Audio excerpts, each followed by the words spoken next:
telling us that Chicago police plan to hold a roll call in the area where it happened later tonight, that bringing increased police presence to that neighborhood. The potential for mass arrests at the Democratic National Convention. Today, Chicago's police superintendent talked about what his officers are now prepared to do in anticipation of large-scale demonstrations this summer. It's going to be a war zone. Craig Wall with details on that plan and what the head of the U.S. Secret Service said in Chicago today.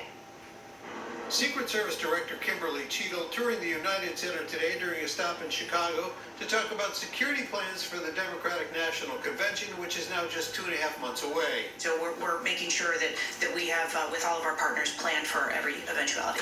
Chicago police, who will be in charge of security outside the convention, say one of those eventualities they are preparing for is the possibility of having to make large-scale arrests during demonstrations, even if protesters are peaceful. If you block a roadway or you block a venue, or you're on private property and you refuse to leave, those are crimes. Now, you don't have to be acting out violently to commit a crime.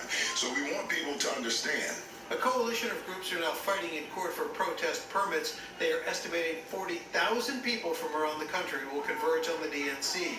They call the police mass arrest plan chilling.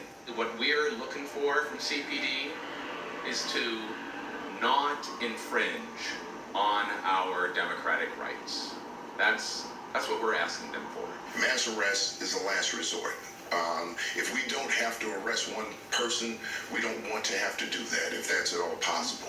Law enforcement is also preparing for expected Russian interference with the DNC on many different fronts. They're going to shut down the power grid. All of those resources to bear and be able to analyze and collect intelligence from all of our partners. And so that is one of many scenarios that we plan for and have been planning for the past better part of a year to be able to mitigate.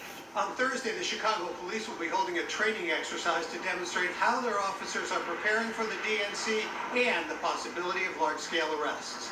At the United Center, Craig Wall, ABC 7 Eyewitness News.